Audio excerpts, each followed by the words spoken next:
Alright, so I played a game recently called An English Haunting.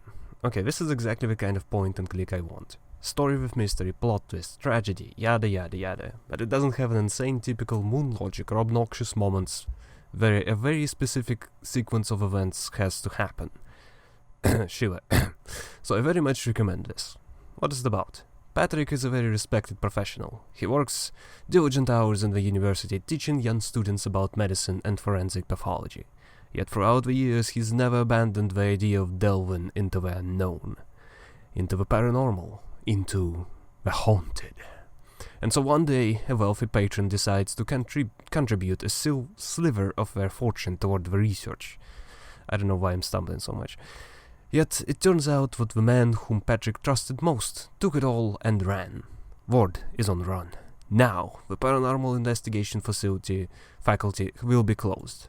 Ward dishonored, and Patrick has mere 72 hours to prove what nobody has done yet. This is an English haunting. What did I enjoy? Well, the story. I think there is something fascinating about back then. The early 20th century is ripe with mysteries, as everything we take for granted nowadays starts to enter the daily lives of people, a sort of transitionary period from the past to the future, and at times there are even some famous names appearing here. Won't spoil whom, even if it doesn't really matter, but I was surprised and I wouldn't like to take it from whoever is about to play this. The actual plot is something I've enjoyed too. I don't know if I just didn't get enough clues, but the twists weren't on the nose here. I didn't actually predict what was going to happen for once. Granted, these aren't gigantic surprises, but, well, I've gotten used to seeing everything coming from pretty far away. In addition, there is a short segment near the middle in the forest, which was different to the rest of the game. That one was even more so surprising. It's awkward trying to describe it without spoiling things, so I'll just say I've enjoyed the plot and the variety of events happening here. The length also felt more respectable than many games like it. Generally they dragged out either by having puzzles which make no sense, or tedious moments which drag on. Instead, pacing here is perfect. Early on it seems very grounded and there is a lot of walking around, trying to get the foot in this game. When a more mysterious angle starts to appear and it goes on and on. There are more cutscenes and paranormal.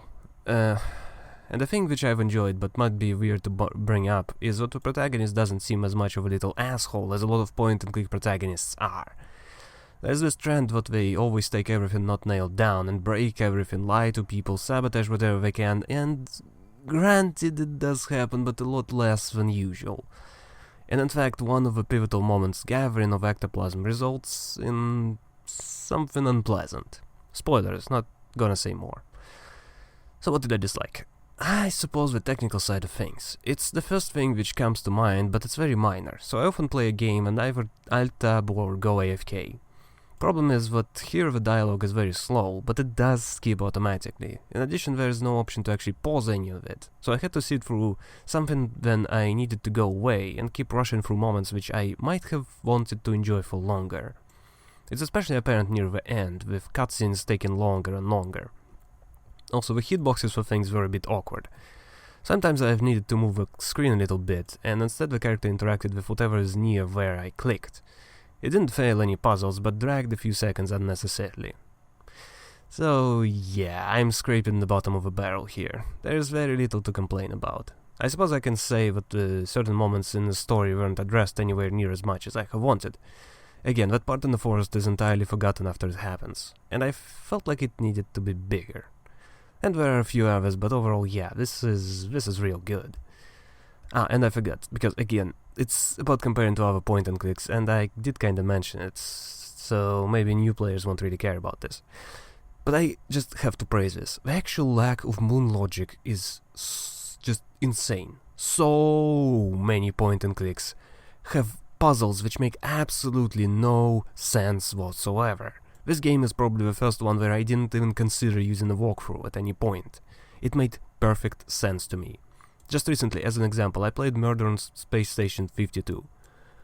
Bloody hell, I will never forget using a strong drink to somehow untangle a thread. And there are more. Haunting had none of it. Thank God.